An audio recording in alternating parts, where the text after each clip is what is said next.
जंगल के बीच एक पुराना घर था। ऐसा घर जिसकी दीवारें वक्त के साथ टूट चुकी थीं और जिसके करीब जाने से लोगों के दिल कांप जाते थे। कहते थे जो एक बार इस घर की तरफ गया वो कभी वैसा वापस नहीं आया। जैसे इसकी हंसी, इसकी आवाज, सब कुछ वहीं कहीं दफन हो गया हो। इसी जंगल के पीछे एक छोटा सा शहर बसता था, जाहिरी तौर पर बिल्कुल आम, लेकिन अंदर से खौफ के साए में जीता हुआ। यहां हर साल एक ही रात को कुछ लोग अचानक गायब हो जाते थे, बगैर कोई निशान छोड़े, और हर बार उनके घरों के बाहर सिर्फ एक चीज मिलती थी, राख का एक दायरा, खामोश, ठंडा, मगर चीख चीख कर किसी अनदेखी हकीकत की गवाही देता हुआ। वो रात भी वैसी ही खामोश थी। गलियां सुनसान थीं, हल्की हवा चल रही थी और अंधेरे में हर साया कुछ कहता महसूस हो रहा था। इसी शहर में एक नौजवान अपनी बहन के साथ रहता था। वही बहन जो उसकी दुनिया थी, और वही नौजवान जो खुद को हमेशा मजबूत समझता था। इस रात बहन ने धीमी आवाज में कहा, भाई मुझे आज अजीब सा खौफ लग रहा है। ऐसा लग रहा है जैसे कुछ होने वाला है। नौजवान ने मुस्कुराकर इसे तसल्ली दी, डरो मत, ये सब वहम है, कुछ नहीं होता। लेकिन रात आहिस्ता आहिस्ता गहरी होती गई, हवा तेज हो गई और अचानक जोरदार बिजली कड़की।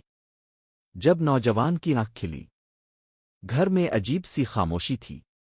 वो बहन के कमरे तक गया, बिस्तर खाली था। दिल जोर जोर से धड़कने लगा।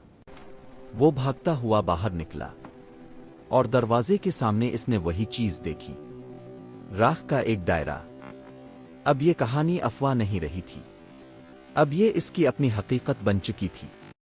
नौजवान शहर में हर तरफ पूछ गुछ करने लगा, हर दरवाजा खटखटाया, हर शख्स से सवाल किया, लेकिन सबके चेहरे झुके हुए थे और सबकी जुबानें बंद। आखिरकार वो एक बोसीदा झोंपड़ी तक पहुंचा, जहां अंदर एक बूढ़ा फकीर बैठा था, जिसकी आंखों में सदियों की थकन थी। फकीर ने कहा, 100 साल पहले एक जालिम शख्स ने दर्जनों बेगुनाहों की जिंदगियां बर्बाद की थीं। मरते वक्त उसने बद्दुआ दी थी कि जो भी किसी बेगुनाह का हक मारेगा, अंधेरे साए इसे उठा ले जाएंगे। ये सुनते ही नौजवान का जिस्म कांपने लगा। इसे अपना माजी याद आ गया, वो गुनाह जिसे वो भला चुका था। इसने एक गरीब शख्स पर झूठा इल्जाम लगाया था। वो बेगुनाह जेल चला गया था और उसका खानदान सड़कों पर आ गया था। नौजवान की आंखों से आंसू बहने लगे। वो अपनी बहन के लिए रो रहा था, लेकिन असल में वो अपने गुनाहों के लिए रो रहा था।